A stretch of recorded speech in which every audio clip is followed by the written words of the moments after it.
This is a podcast where we're going to talk about three types of things. First, we're going to talk about leverage, how to attain it, and how to drive change in the world. Second, we're going to talk about impact. How can you use your leverage, your knowledge, your connections, and everything that you build to drive towards not only creating money and creating businesses, but also towards creating an impact and helping people around you. And third of all, we're going to have interviews. In those interviews, we're going to meet people who are either building leverage or we're going to talk to people who are creating an impact. And those two categories are really important for me because I'm passionate about both. My name is Haytham. I'm a serial entrepreneur. I've now turned into being an angel investor. I've started multiple companies. I've launched products. I've provided services. I've consulted for a lot of people. And now I'm kind of focusing on the next level of my career and how I can bring knowledge to the world and how I can help people create an impact. Everything that you see here is part of Namu.online. It's my platform.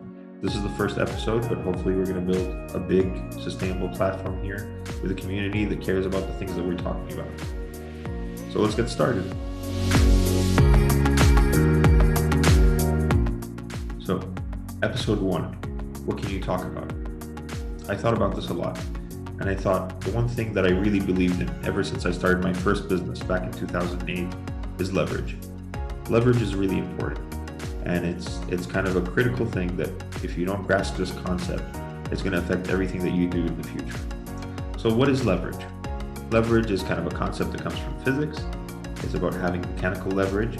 It's about doing one unit of work and getting multiple units of output.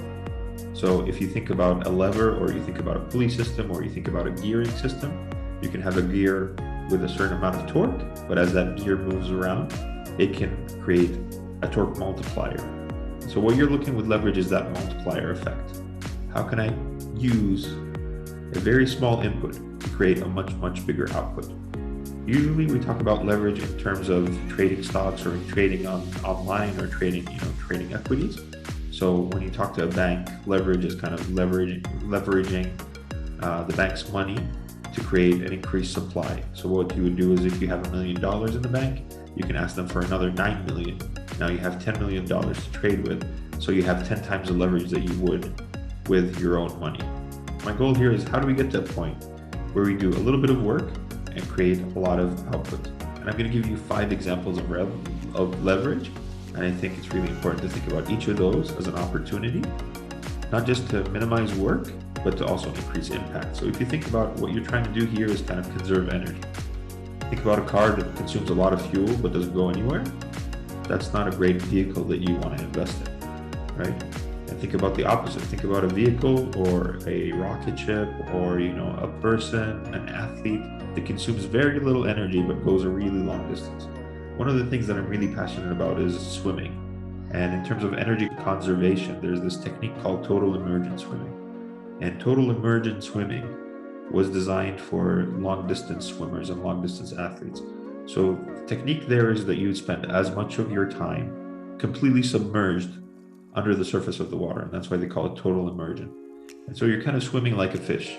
And if your whole body's under the water, then you don't face the surface resistance or the resistance of the surface of the water. And so this total immersion swimming, or TI swimming, I think you guys should look it up online. It's pretty cool. It's a way of swimming that consumes very little oxygen, but allows you to go a very long distance for each stroke of the swim. And so what you're doing there is you're creating leverage. You're consuming very little energy, but you're going a long distance. And that's really cool. So the whole concept here around all these 5 techniques that I'm going to talk about, all 5 different types of leverage, is how to create more output and more impact in the world than the energy that you consume, which is a very interesting concept.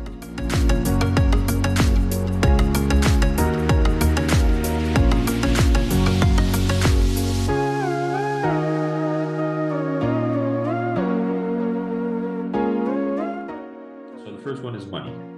We talked about money. You can leverage money in 2 different ways.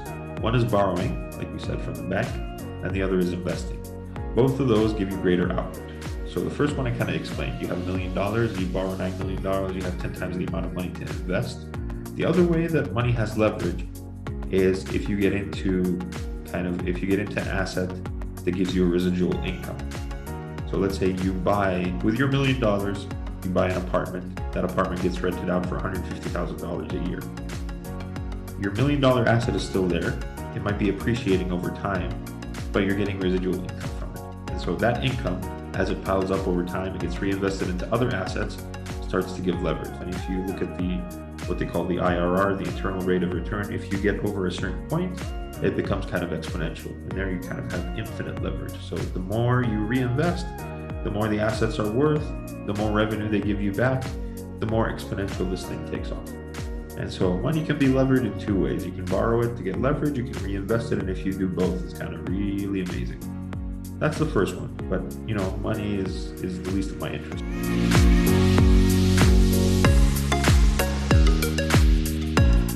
What I did is I started my career when I quit my first job and started my first company. I started chasing money, and if you chase money, that's where you get into trouble. That's kind of where I failed a couple times. So I wouldn't start off the bat thinking about how can I leverage my money. I would rather think about how can I leverage my time. So leveraging your time, in my opinion, there's different ways to think about this, goes back to a theory of management. We all have a certain amount of time per day. And one of the greatest books on this is maybe the 4-Hour Work Week, which as a book, it has a lot of issues with it. I don't fully agree with everything that's in it, but it had this chapter that was kind of interesting. If you had a heart attack today and you realize you could only work 4 hours a week, 4 hours a week, not 40, not 60, not 80, not 120, 4 hours a week, and you still had to achieve everything that you wanted to achieve in your week, then everybody who thinks about that problem can immediately understand that your go-to strategy would be to delegate. If that is the case, then that is exactly what I do. So I would hire, build a team, and delegate. And so when you do that, let's say you get 10 team members on board. Each of those team members has a full 40-hour week worth of work, and there's 10 of them. So there's 400 hours of work being done that are guided by your 4 hours that you can maintain, 1 hour a day kind of. So there your time has a leverage of 100 to 1. The amount of work that's being done, the amount of impact that's happening in the world, the amount of change, the amount of progress, the amount of product development, the amount of outreach, whatever it is that you're doing. But if there are 10 people kind of following your leadership and they're executing on your ideas and on your strategies and on the collective strategies that you guys are coming up with, right? And the collective thought of the group is kind of being poured into the whole team working together. That's when you get 100 times the leverage on your time, but also each of them has 9 team members to lean on. And together, the collective output of those 400 hours could be much greater than 400 man hours. Politicians understand this really well. CEOs understand this really well. Public speakers understand this really well. If I'm somebody that cares about climate change and I go to a forum where there are millions of people listening and I ask them to take an action on my behalf, and they actually take that action, then I have an immense amount of leverage with my time, because my talk may have lasted 5 minutes, but the impact of that talk might last for a whole generation. And so this is much more interesting than leveraging your money. I might not have any money, but I could get some time and a platform and leverage that platform to multiply my time by the amount of time that people are contributing from their side, whether they're part of my team or part of my community or part of my movement. And that is something you really need to think about.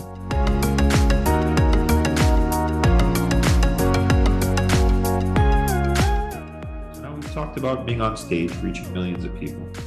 The third type of leverage that I want to talk about is reach, leverage and reach. And this has become easier to do nowadays because we have digital technology. I am talking to you guys on this platform. I'm putting this out into the world on YouTube. This could be watched by 1 person, 5 people, 100 people, 1 million people, or the 3.5 billion people that have access to the internet.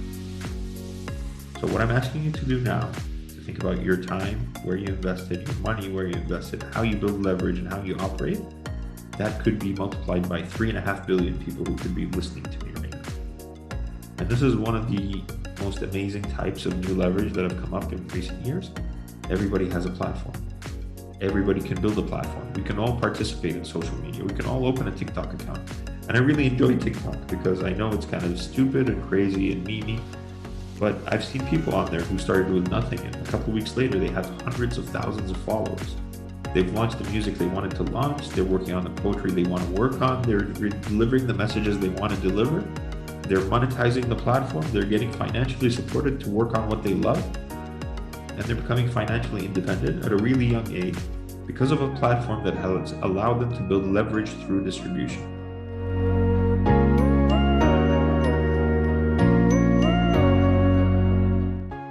So let me talk about leveraging work. There is this idea, and it's happening online, that I can do work once and sell it multiple times, or I can do work once and then use it multiple times.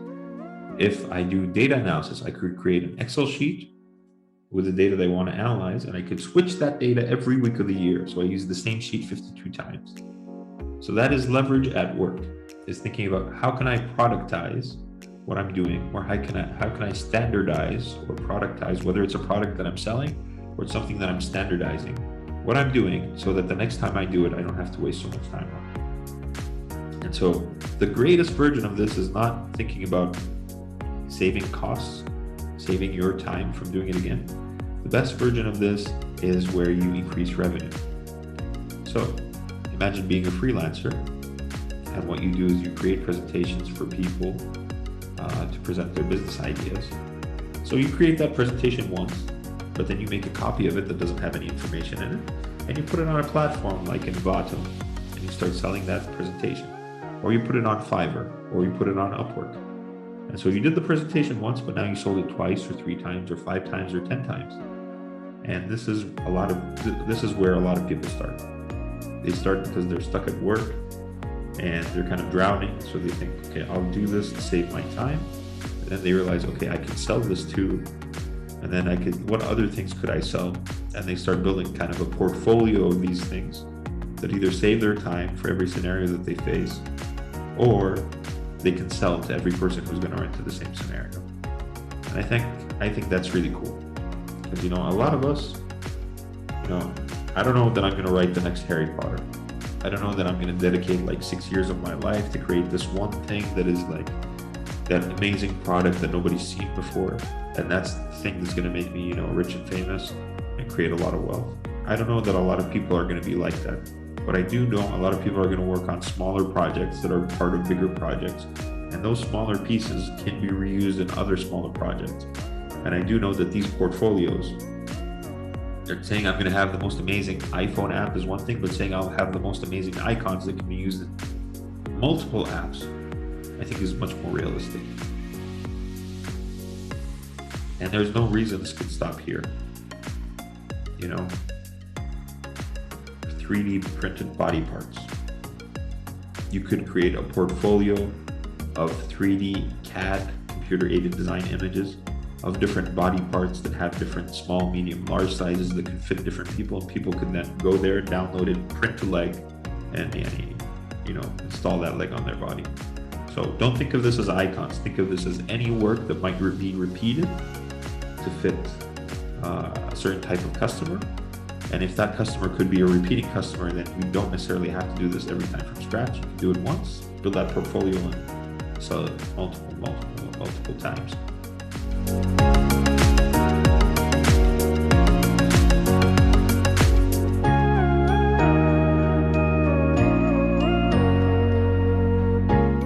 Last type of leverage that I really appreciate is technology.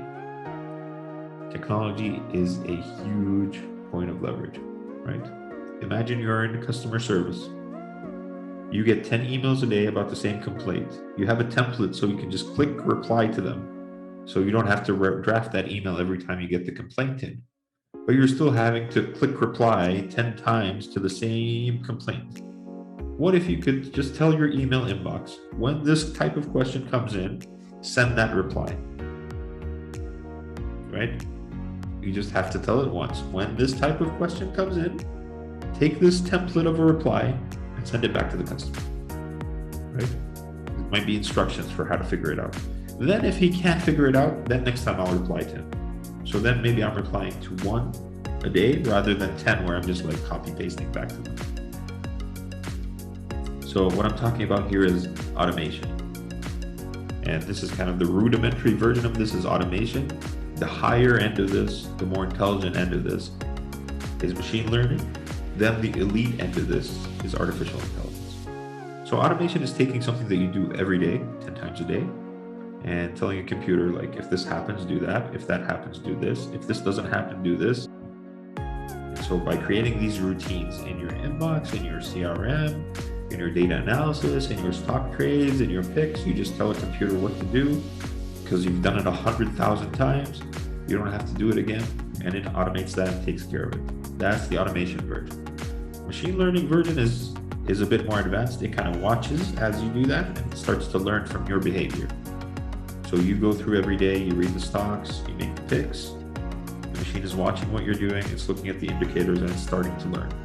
Okay, he doesn't explicitly tell me how to do this, so you can't tell the machine, if this happens, do that. But by watching you over a long period of time, or by taking in a huge data set where decisions have been made in the past and analyzing the inputs and outputs, it could create a model that says, here are the probabilities of these outcomes based on these inputs. And once it can create that probability model, the machine has learned what your brain is doing implicitly. And so this gives you technology leverage where you can set this up, whether you set this up as a direct routine or whether you set this up as a probabilistic model. Once this is set up, you can just, push back, step back, and the technology can take over. And now you're free to tackle the next challenge, and to tackle the next problem, and to tackle the next innovation, and to tackle the next breakthrough. And so technology is giving you leverage by taking care of those lower level tasks. So you can go to the creative tasks where there is no probability model yet because it's a completely new challenge we need to think about. And you can then invest your time in solving those challenges and creating that impact. So the third level of that is artificial intelligence. It's not machine learning. It's not learning from you. It's trying to build an actual intelligence and trying to understand the problem fundamentally and trying to address it in an intelligent way. Before I leave you today, I want you to think about these 5 types of leverage: money, time, distribution, technology, and work. And think about what you're doing today and which of these 5 can apply to what you're doing in a way where you can create a greater impact. I think it's hugely important. I think we can change the world. And it starts, 1 inch of leverage at a time.